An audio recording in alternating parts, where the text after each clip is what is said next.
Mark Bozon from Apple Arcade. We're doing something a little bit different today. We're going to take a first look at an all-new game on Apple Arcade, Spyder from Sumo Digital.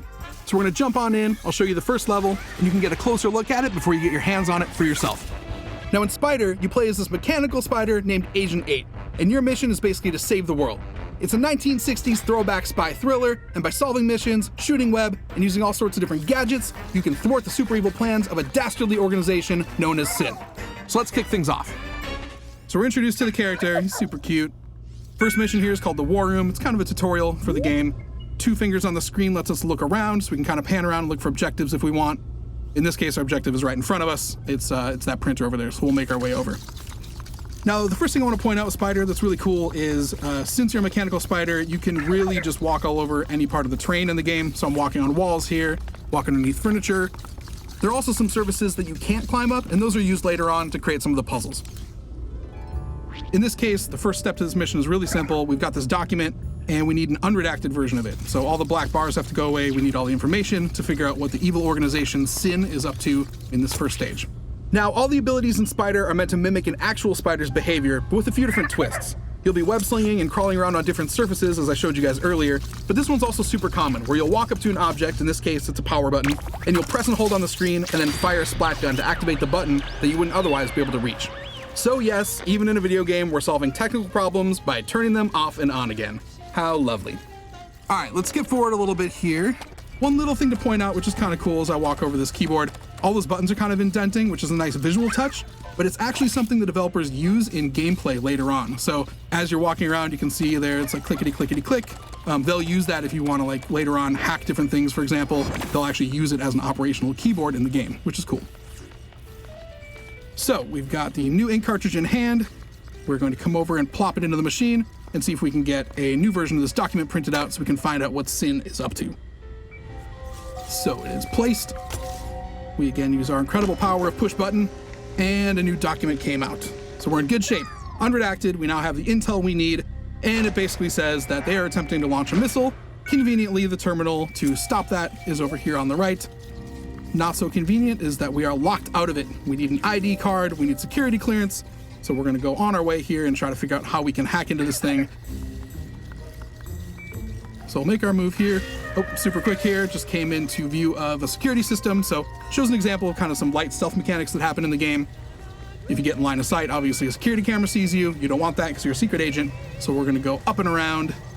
So objective marker off in the distance there, that's the little white numbers that are counting down, shows the distance to where we're headed next. In this case, we're gonna show off another ability of Agent 8, which is the grapple gun. So you just walk up. If you're playing with touch, you just touch on the screen, which is a nice little interaction element. So I grapple across, and of course you can use a controller if you'd like to go that route too.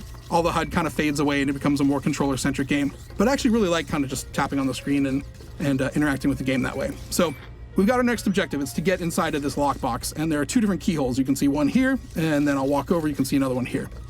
So we got to find those keys. Thankfully, the keys are not hard to find. They are floating off in the distance there. The first one is in that other lockbox. The second one is kind of hanging from the shelf up on top. So we'll make our way on over. I like that the game plays with scale, whereas, you know, things like this, the greatest nemesis in all of spy thrillers, the hot cup of coffee, nearly took me out. So obviously I got to go around. All right, let's jump ahead here in the interest of time.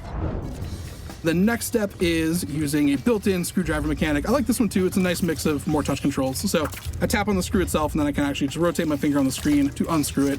It's a really cool little touch. Again, if you want to use a controller, you totally can. You don't need to use those interactions if you don't want to. But I actually think they're done really nice, and they're fun. Just kind of like jump in, unscrew the screws, and we're on our way. So we are just about there to the area where we need to hack the terminal. Head on through these vents. You always need vents in a secret agent movie. I think it's practically required. All right, go across these reels. Oh, come on, man, no! Are you kidding me? I've been destroyed by a mixtape. There we go. All right, perfect. And we're through. Cool, so this is another example of a different type of mini game they've got. This is kind of a hacking one, so we'll watch the pattern. So it went 4, 3, 1, 2. So I just have to pull them out in the same order. Don't take notes, this is random every time. And we echo it back, and that short circuits the machine. So now we go back to the terminal, and we can stop the launch. This is my favorite part of the game. I think this is so cool. We're basically gonna go in and do a manual override on the machine using this trackball. So Again, when I'm using touch, I'm moving my thumb on the screen, and normally it's moving the character around. At this point, I'm moving him around, but he's on a trackball, so it's actually a way to control the computer in the game, which I think is just super, super cool. Now we can actually go into the machine and try to stop the missile from being launched using a kind of visual mini-game representation of a firewall. So you're obviously not going to code and jump in and do all that stuff. Instead, we're going to play a fun little mini-game that feels like it's out of Atari 2600 or Pong or something. So the missiles are coming across the screen. I need to let the files through, and I need to block the missiles using the trackball that moves my little paddle. So not too bad, I say, as I accidentally let one through. That's incredible. Do not ever trust me with the fate of the world. All right, we got a couple of them. We need a few more to bring it on home. And then we'll be able to stop the missile from launching, and the world will be safe. All right, here we go. Final file. Let's bring it on home strong. I know everybody's cheering for me on the internet land, and we've done it. Data transfer complete. The launch has been aborted, so we stopped the missile from going off.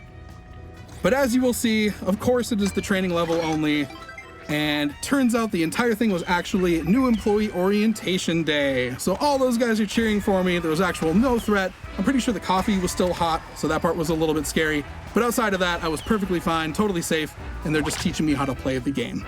So that's Spyder from Sumo Digital. Until next time, remember that you can check out over 100 awesome games on Apple Arcade. You just head on over to the App Store, tap on the joystick icon, and go save the world.